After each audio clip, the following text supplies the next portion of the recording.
be a very dangerous precedent. And that brings me to a question, not as emotional, I promise you. I don't see how it's possible to maintain this position of the United States current administration, which is that the states are individually responsible for their future of the people, and that the U.S. will not engage one way or the other to determine the future of what they're negotiating over. What happens when the state decides to use force? For example, in the case of Bosnia-Herzegovina, if the state decides to use force, what would the U.S. response then? Is it a maintainable position, in other words, to have this kind of hands-off approach? All right, and I want to take a few questions. There's a lot of hands and not a lot of time. Behind you, Farah, the gentleman in the purple tie. Yeah, good morning, thank you. My name is Bashir Goth. I'm the representative of Somaliland in Washington, D.C. I was reading your book last night on page 145. I have seen that you have written Somaliland has fulfilled all the theoretical standards of statehood.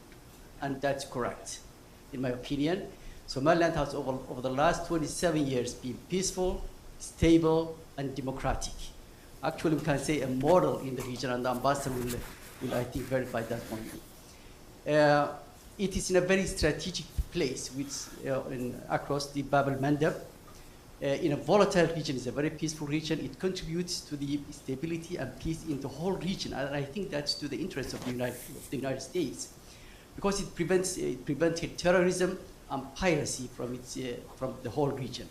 Don't you think that lack of meaningful engagement will bring instability instead of engaging with Somalia? Okay, thank you. And then there's somebody back there, just right there. Yeah.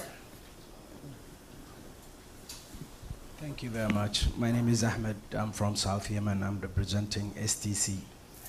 I heard gentlemen talking about the self-determination cases.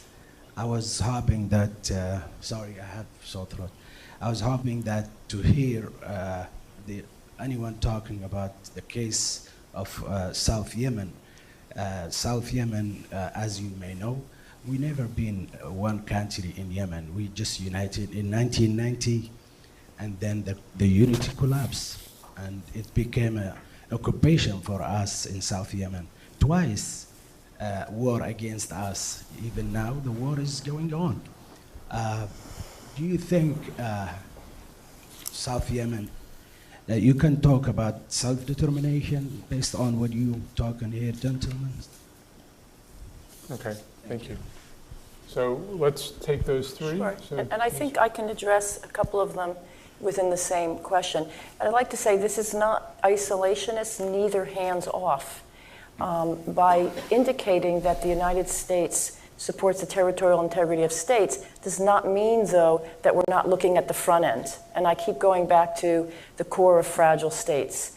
And this is very important, that I go back to what can we do, what we are committed to doing to prevent some of these reasons for peoples to ask for self-determination from happening in the first place. So conflict preventative measures, whether that be, some of the early warning forecasting and types of enabling local partners, burden sharing, working with local partners on the ground so that they are responsible for their own futures and their own political outcomes. So it's not a retrenching, it's focusing more on the front part of it and getting at some of the root causes of state fragility in the first place.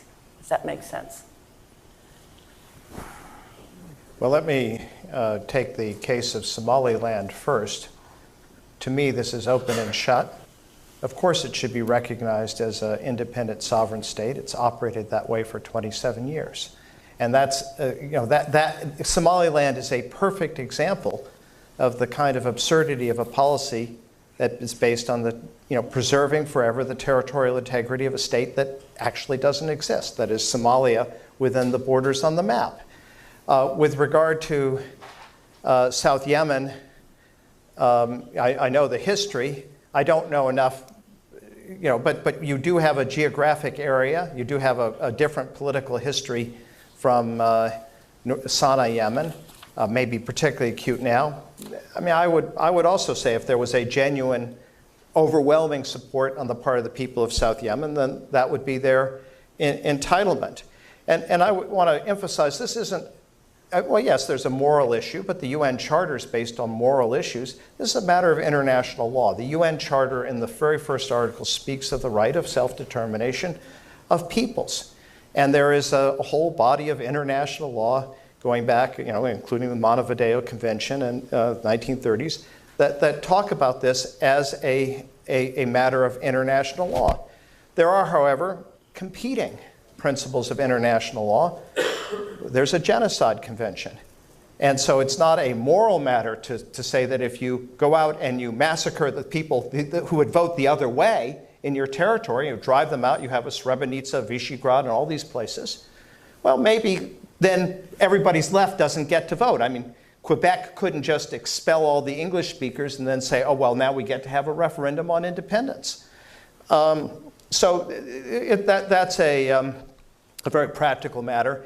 And I won't go into a detailed explanation of US policy toward in Croatia, but I can simply say that we did everything we could to bring about a peaceful settlement within Croatia of the Krajina issue, and we strongly opposed Tudjman's effort to prevent the return of Serbs, and ultimately, as a result of US pressure, significantly, Croatia did restore citizenship, did allow people to reclaim their property. Sadly, only a percentage of them have come back. And I know we could debate this, Mr. Kesich, for many hours, because God knows I have. Terence, I assume you don't want to go into the Republic of Srpska, but you might want to talk about Somaliland. It's a lovely spot. I'd be happy to go into it. No, I do want to say a word on Somaliland, though, because I do think there's a couple of different principles that worth teasing out. One question is, do they have the attributes of statehood? And we've gone back to that, and I think that's the reference in the book, that there's a people and a region and so forth. But the other criteria is, will recognition increase or decrease violence? That's the other criteria, right? Is doing this going to increase or decrease violence? I think there's a case to be made for Somaliland that recognition will decrease violence. It will allow a country to become more normalized. The US position, I think most of the international community is that they're not going to recognize Somaliland until the African Union recognizes Somaliland. They're not going to go against the African Union's position because it ain't our business as much as it's their business, and so on. I'm not sure that's the end of the debate, because it leaves the US policy and European policy prevented, it limits the options because of what the African Union in its own wisdom wishes to do. But it does also put Somaliland in a kind of a difficult position. We're going to get deep into the weeds here, but Somaliland was British Somaliland, while the rest of Somalia was Italian Somaliland, and they actually were two different independence processes. And so from a very narrow international legal point of view, you could say this is self-determination. The Somalilanders and Somalis merged, but now they want a divorce. And can't one party divorce if that party wishes to divorce? Or can the other party say, no, you can't divorce, you must remain part of me? And that is a difficult position, I think, to take internationally. Somaliland's a great story, by the way. It really is a great story. The Yemen case is similar. Yeah, no, Yemen was independent. To reinforce that point, that it did have an international, you have postage stamps, from these places. Yeah. Sorry, we'll just do a few more right here. Yep, ma'am. Thank you very much. My name is Donna Fayamadi. I've been extensively studying Syria for some time now, actually a graduate of George Mason University's Eskar School, so very much so enjoy your comments. My first question is in regard to Syria. We have yet to kind of touch on it. Assistant Secretary, I was wondering if I may pose the question to you. You mentioned that the United States' position is to support the territorial integrity of states. And President Trump most recently recognized the Golan Heights as Israeli. And so I'm wondering how this may spur some kind of new movement of independence or self-determination if it were to become a recognized portion of Israel, and how this could create another sort of movement in the region that could per se be a Syrian self-determination movement in that area. The Financial Times reported that Israel granted the first Golan Heights oil drilling license for a US-based company, so I think that's pretty relevant. At the same time, I wanted to pose the question as well in regards to the recent tension between Syria and Russia, as Syria has recognized that Latakia will be given some kind of rights for Iran to operate a facility over there. And most recently, Russia's aim to return the remains of the Israeli soldier back to Israel also is escalating this tension, and I'm wondering if this new Syrian-Iranian cooperation that's more heightened than the Russian-Syrian cooperation may affect the self-determination movement of the Kurds within Syria. And then my final kind of point in question is also more geared towards the Syrian Kurds, which is that in the region where Raqqa is, of course, the Syrian Democratic Forces have had some kind of movements of building governance, capacity, so on and so forth. But at the same time, we're seeing an emergence of this new, perhaps, ethnic identity. And when you base your governance off of an ethnic identity, oftentimes this can create a lot more sort of resentment and grievances upon people. And so a lot of Syrian Arabs are afraid of this sort of new identity-based governance that may be along the lines of a Syrian Kurdish movement. And so how might the United States address that and promote a civic ethnic identity for any kind of self-determination movement? Thank you. And we're going to answer those 3 questions in the next 2 minutes. Everybody got those? That's all? Why don't we just take those because we have to wrap up. Sure, we do. I just will say that our U.S. priorities in Syria remain unchanged. We're committed to the enduring defeat of ISIS and al-Qaeda, the irreversible political solution to the Syrian conflict in line with United Nations Security Council Resolution 2254, and the removal of Iranian-backed forces in Syria. So, even though ISIS may have had a territorial defeat, there still is a significant threat, and we will remain until that threat is removed.